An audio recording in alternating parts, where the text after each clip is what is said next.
Hello everyone, मैं Ajita Saraswati, Chanakya BEd college of education, assistant professor. आज मैं आपको बीएड क्लास की फर्स्ट ईयर की subject CC6 gender school and society part से विषय से पार्ट यूनिट 3 से मैं टॉपिक लेकर आई हूँ, teachers as agent of change, मतलब परिवर्तन अभिकर्ता के रूप में शिक्षक, जिसमें आज हम पढ़ेंगे कि क्या एक शिक्षक बदलाव लाता है समाज में, राष्ट्र में, परिवार में, देश में, गांव में। इस पे हम आज चर्चा करेंगे। परिवर्तन यानी बदलाव, चेंज एक अनिवार्य और सतत रूप से चलने वाली प्रक्रिया है। जैसे समय बीतता है वैसे परिवर्तन भी आता है। हम 19वीं सदी से आज 20वीं सदी में हैं, प्राचीन से हम आज आधुनिक में हैं। तो इस प्रकार ये जो परिवर्तन है, बदलाव, ये सतत प्रक्रिया है, लगातार चलता ही रहता है, निरंतर। बदलाव से तात्पर्य समाज की घटनाओं, संगठन, स्वरूप, संबंधों तथा परंपराओं को नई अवस्था प्राप्त होना से है। कहा गया है कि परिवर्तन ही एकमात्र कभी परिवर्तित नहीं होता है। परिवर्तन की भूमिका अत्यधिक महत्वपूर्ण है, क्योंकि परिवर्तन नहीं होगा तो जीवन, सृष्टि की गति भी अवरुद्ध हो जाएगी, रुक जाएगी। परिवर्तन व्यक्तिगत, सामाजिक, आर्थिक, राजनीतिक, शारीरिक, मानसिक इत्यादि सभी क्षेत्रों में होता है, जिसके परिणाम स्वरूप नवीन व्यवस्था आती है, नई व्यवस्था आती है, और इसमें शिक्षक की भूमिका अत्यधिक महत्वपूर्ण होती है, क्योंकि शिक्षक औपचारिक अभिकरणों का आधार स्तंभ है। यही शिक्षक भावी पीढ़ी को कक्षा में सृजित करता है। ऐसा कोठारी आयोग ने 1964 और 66 में स्पष्ट किया था, स्वीकार किया था। संपूर्ण शिक्षा प्रक्रिया के आधार पर स्तंभ स्वरूप शिक्षक है। शिक्षक निर्माता और विनाशकारक भी है।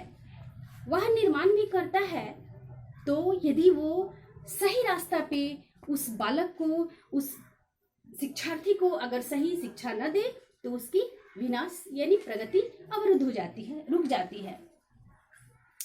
परिवर्तन सामाजिक, राजनीतिक तथा शैक्षिक सभी क्षेत्रों में आना आवश्यक है, क्योंकि परिवर्तन प्रकृति का शाश्वत नियम है। दिन के बाद रात और ऋतुओं में परिवर्तन आता है। ठीक उसी प्रकार काल की अविराम गति भी परिवर्तनों को लेकर आती है, परंतु सभी परिवर्तन समाजोपयोगी, सकारात्मक नहीं होता। उनके दुष्परिणाम भी होते हैं जो झेलने पड़ते हैं। अतः शिक्षक को भविष्य का निर्माता इसलिए है कि उनको दायित्व है कि वो शिक्षा सकारात्मक दे। शिक्षक का अर्थ ऐसे व्यक्ति से है जो अपने ज्ञान को प्रकाश से, और जो ज्ञान के प्रकाश से छात्रों को प्रकाशित करता है, अपने ज्ञान के प्रकाश से छात्रों को प्रकाशित करता है, उनकी क्षमता, आंतरिक शक्तियों को से उन्हें परिचित कराता है। किसी बालक के अंदर कितना ज्ञान है, क्या शक्तियां निहित है, वो नहीं जानता। एक शिक्षक उसकी उन शक्तियों को ऑब्जर्व करता है, देखता है, पाता है, और तब उसकी उन शक्तियों को प्रखर विकास करने के, जिस प्रकार से उसे उसकी विकास एक सीमा तक जाकर उसकी चहुमुखी विकास हो, तो इसका वो विकास करने की प्रेरणा देता है। शिष्य की सर्वमुखी अर्थात भौतिक या आध्यात्मिक प्रगति में वह क्या करता है? शिक्षक संलग्न रहता है, जो शिष्य को सत्य और असत्य के भेद का भी ज्ञान देता है। और शिक्षक की भूमिका प्रत्येक काल में और सभी विश्व के सभी देशों में महत्वपूर्ण मानी जाती है। शिक्षक को राष्ट्र का निर्माता कहा जाता है। अब इससे तो स्पष्ट होता है कि एक शिक्षक, डॉक्टर, इंजीनियर या बहुत बड़े बड़े कारखाना चलाने वाले, बहुत बड़ी बड़ी बिल्डिंग बनाने वाले तो होते हैं, तो क्या एक शिक्षक के बिना वो हो सकते हैं? हो ही नहीं सकता। उन सबको पढ़ने के लिए, उन सबको पढ़ाने के लिए एक शिक्षक अनिवार्य है। और जो एक डॉक्टर, इंजीनियर और बड़े से बड़ा वैश्विक विकास करने वाला व्यापारी इत्यादि बनते हैं, अपितु शिक्षक के हाथों में के द्वारा ही निर्मित होता है, निर्माण होता है। अभी हम यहाँ पढ़ेंगे कि शिक्षक गुरु को अन्य किस किस नामों से हम संबोधित करते हैं। शिक्षक गुरु है, शिक्षक को गुरु कहा जाता है। अब ये गुरु जो क्या करता है, वह गुरुत्व आकर्षित करने का और बड़प्पन, वो आकर्षण जिसमें बड़प्पन हो, ऐसा गुरु होता है। आचार्य क्यों करते हैं? आचरण शिक्षते इति, वो आचार्य जो हमें सदाचरण बताए।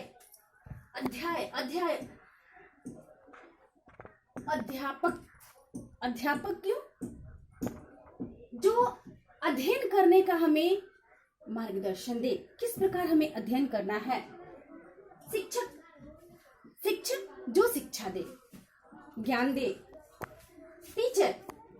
टीचर क्या है? आंग्ल भाषा का एक शब्द है जो शिक्षा प्रदाता हेतु आंग्ल शब्द है।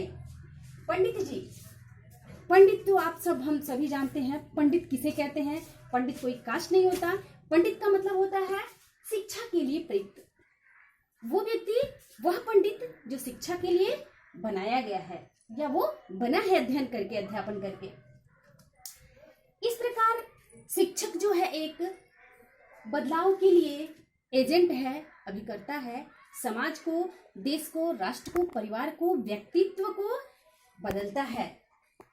शिक्षक को यहाँ मैंने लिखा है, शिक्षक, शिक्षार्थी और वातावरण जो क्या देता है? शिक्षा देता है, इसके लिए अनुकूल हो। आइए पढ़ते हैं। शिक्षक द्वारा परिवर्तन आधुनिक काल या प्राचीन काल में। शिक्षक द्वारा परिवर्तन, एक शिक्षक द्वारा क्या क्या परिवर्तन होता है, तो हम इन शब्दों में पढ़ेंगे। प्राचीन काल में शिक्षक के द्वारा क्या क्या परिवर्तित होता था? प्राचीन काल में शिक्षक सर्वोपरि होता था। प्राचीन काल में शिक्षक सर्वोपरि, सबसे ऊपर होता था। उनका आदर, मान, सम्मान एक शिक्षक का सबसे आगे होता था। वो गुरु ब्रह्मा, गुरु ही उसके पिता होता था, गुरु ही उसका मित्र होता था। गुरु, मित्र, पिता और परिवार से, ईश्वर से बड़ा होता था। प्राचीन काल में ही शिक्षक आध्यात्मिक तथा बौद्धिक पिता होता था। एक शिक्षक प्राचीन काल में, उनको जो शिक्षार्थी थे उन्हें आध्यात्मिक यानी वो ज्ञान देने वाला, जो ध्यान से हो और बौद्धिक, उनकी बुद्धि का विकास करने वाला माना जाता था। प्राचीन काल का शिक्षक विद्यार्थी को समस्त आवश्यकताओं की पूर्ति करता था। प्राचीन काल में कैसे शिक्षक होते थे? सर्वमुखी, सभी तरह के वो ज्ञान देते थे। राजकाज चलाना, तीर चलाना, वान चलाना, भाला चलाना, घुड़सवारी करना इत्यादि बहुत से ऐसे जो कुछ भी होता था एक जीवन को जीने के लिए, वो सारे प्रशिक्षण एक शिक्षक देता था। वास्तविक जीवन हेतु तैयार करता था। वास्तविक जीवन, हमें अपने जीवन को वास्तविक रूप में कैसे जीना है, उसके क्या क्या प्रकार और किस विधि से जीना है, उसका ज्ञान देता था। राष्ट्र प्रेम की भावना, अपने देश, अपने राष्ट्र को कैसे बचाना है। अगर बाहर का कोई व्यक्ति हमारे राष्ट्र को अपनाना चाहता है तो हमें, हमारे अंदर कितना प्रेम होना चाहिए और मैं अपने राष्ट्र की रक्षा कैसे कर सकूं, इसका भी ज्ञान एक गुरु देता था। चारित्रिक तथा नैतिक उन्नति, चारित्रिक, कैसा चरित्र हो, किस प्रकार अपने चरित्र को हम उत्तम चरित्र बनाएं, इसका ज्ञान देता था।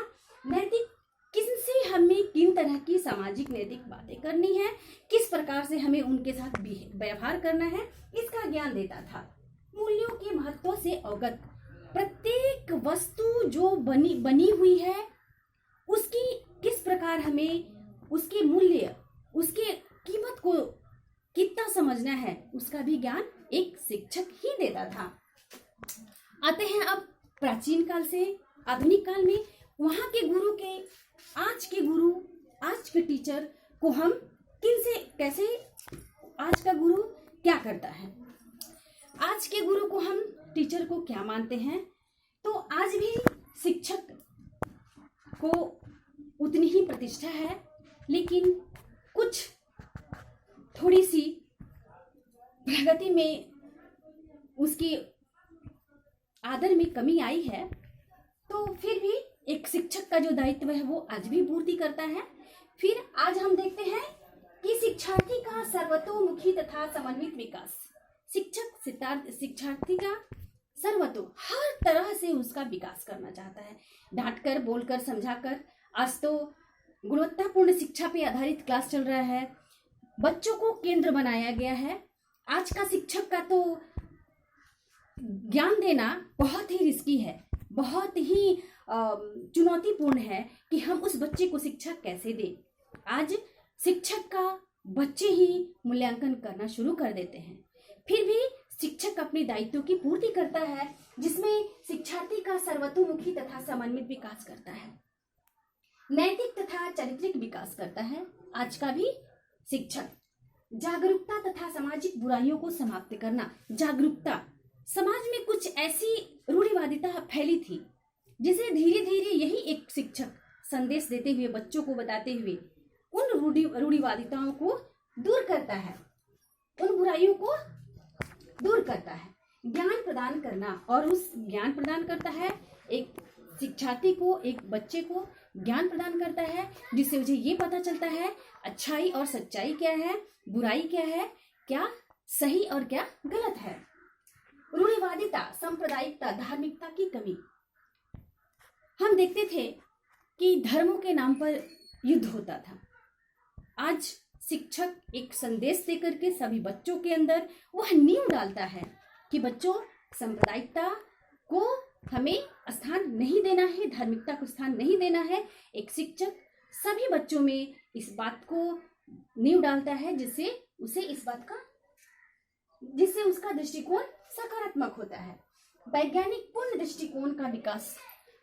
वैज्ञानिक पूर्ण दृष्टिकोण, हर एक बात की कोई वैज्ञानिक सच क्या है उसकी खोज करना, और उस सही बात को सबके सामने लाना कि क्यों, अगर सूर्य निकलता है तो उसकी रोशनी में क्या कमी है, क्या पाई जाती है, क्या प्राथमिकता है, किसी भी चीज को कितनी सही तरीका से उसका प्रेक्षण करके उसको कैसे वास्तविक उसकी अच्छाई को स्वीकार करना, एक वैज्ञानिक दृष्टिकोण के द्वारा उसे शिक्षक ही बताता है। आदर्श नागरिकता का विकास। आदर्श नागरिकता, एक ऐसा नागरिक, एक ऐसे देश का नागरिक जिसको अपने धर्म और कर्म और कर्तव्य और अधिकार दोनों का ज्ञान वह देता है, जिससे वह बालक आगे चलकर एक आदर्श नागरिक बनता है। अगला है विद्यालयी वातावरण को लघु समाज। विद्यालयी वातावरण, एक टीचर वर्ग में बैठे उन सभी बच्चों को एक ऐसे समाज से डिनोट करता है कि वो बच्चे हमारे परिवार की तरह हैं और हम उन बच्चों के माता पिता की तरह हैं।